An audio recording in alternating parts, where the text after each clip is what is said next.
Electrolisis. ¿Qué es la electrolisis? La electrolisis es el proceso mediante el cual se logra la separación del hidrógeno y el oxígeno por medio del uso de una corriente eléctrica que viaja por el agua. Esto quiere decir que no se trata de un proceso natural, sino de un proceso forzado. Wow, espera. Primero tenemos que ver la historia de la electricidad y con ello la electroquímica. En 600 a.C., Tales de Mileto fue un filósofo griego considerado como uno de los 7 sabios de Grecia.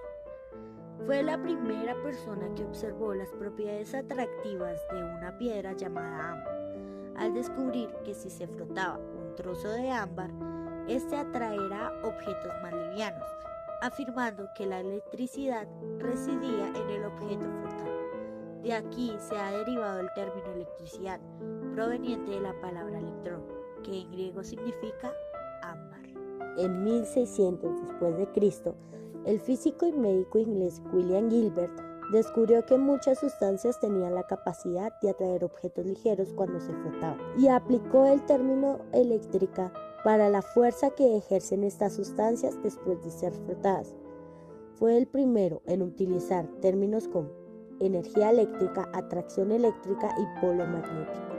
Benjamin Franklin era un filósofo, político y científico quien en 1747 desarrolló una teoría según la cual la electricidad era un fluido único existente en toda materia y calificó las sustancias de eléctricamente positivas y eléctricamente negativas, de acuerdo con el exceso o defecto de ese fluido.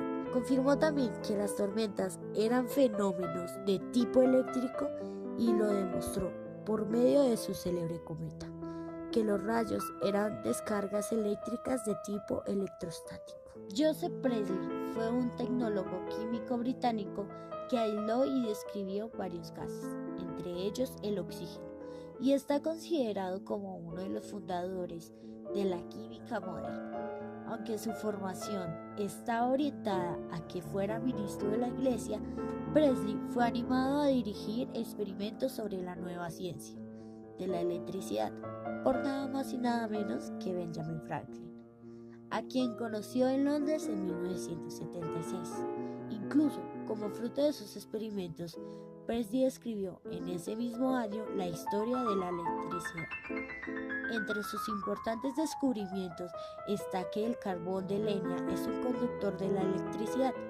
Durante esos mismos experimentos que Priestley realizó, descubrió el oxígeno y describió su función en la combustión y en la respiración de los seres vivos.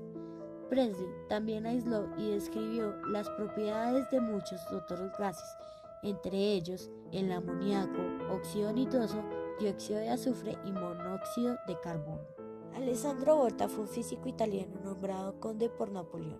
En 1775 inventó el electrófono, un instrumento que producía cargas de electricidad estática. Hacia 1800 había desarrollado la llamada pila de Volta, precursora de la batería eléctrica. Volta sostenía que la corriente eléctrica era la electricidad metálica cuya fuente eran las ondas de diferentes metales. El gran invento de Volta revolucionó el uso de la electricidad y dio al mundo uno de sus mayores beneficios, la corriente eléctrica. La unidad de tensión eléctrica o fuerza electromotriz, conocida como voltios, fue nombrada a su honor.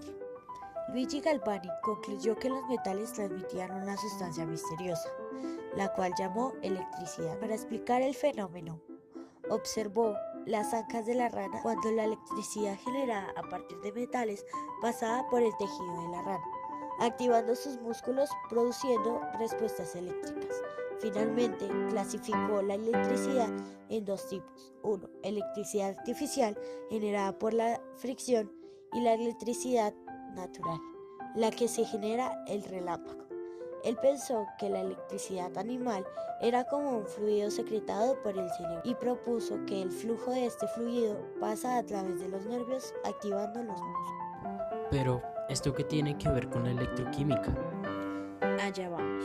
Michael Faraday, físico y químico británico de formación autodidacta, hacia el 1818 desarrolló aleaciones de acero inoxidable. En 1825 descubrió la existencia del benceno. Sin embargo, sus contribuciones más importantes las realizó en el campo de la electricidad. A los 31 años ya se encontraba leyendo sus propios trabajos ante la Institución Real de Londres. Fue el primero en el cual el cloro, el dióxido de carbono y otros gases. Investigó la inducción electromagnética y desarrolló el concepto de líneas de fuerza alrededor de un imán. Pero quizás su aporte más importante fue el enunciado de sus leyes de la electrólisis, con la intención de producir un movimiento continuo a partir de la electricidad. Vamos con el experimento. Los materiales que utilizaremos son hidróxido de sodio, cloruro de sodio, indicador, agua, una fuente de poder, 2 electrodos de carbón, 2 cables que sean capaces de conducir la electricidad y 2 puntillas. Primeramente iniciaremos conectando los cables a la fuente de poder. Una vez conectados a los electrodos de carbón, procederemos a hacer la prueba en el agua con cloruro de sodio.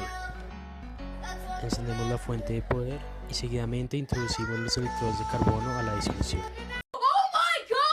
En nuestro modelo podemos observar las esferas de color verde que pertenecen al cloro, las esferas moradas que pertenecen al sodio y las esferas rojas que pertenecen al oxígeno, junto con los hidrógenos que conforman la molécula de agua.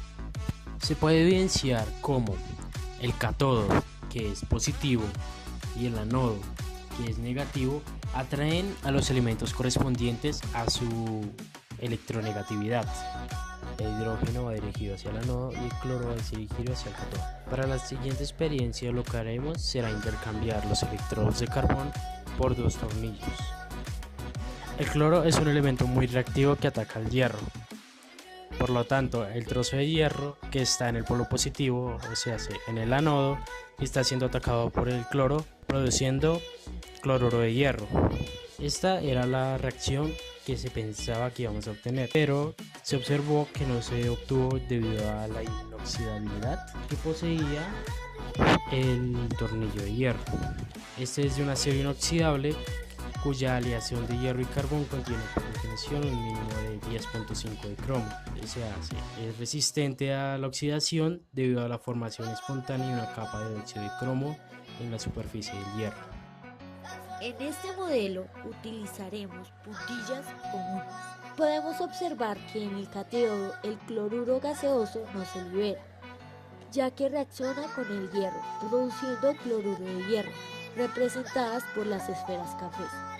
La puntilla se vuelve color café, puesto que contiene cloruro de hierro más concentrado a su alrededor. Valores agregados.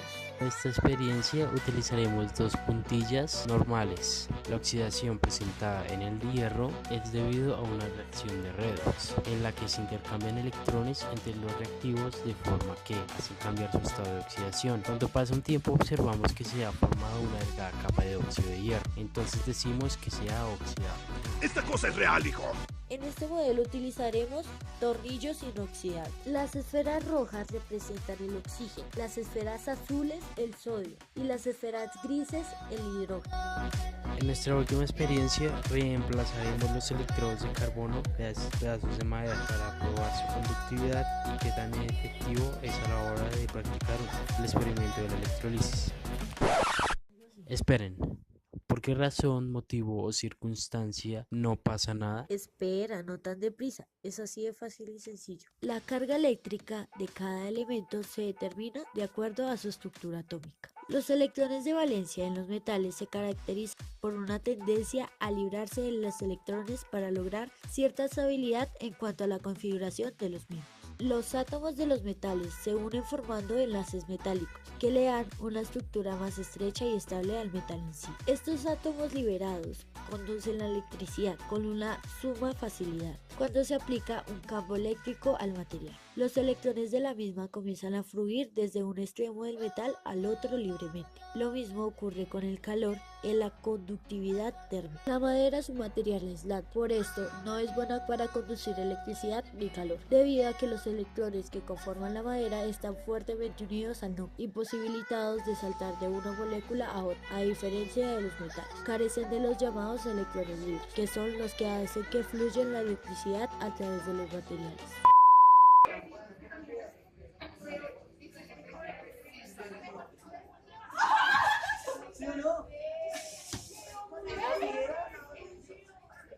Está apagado.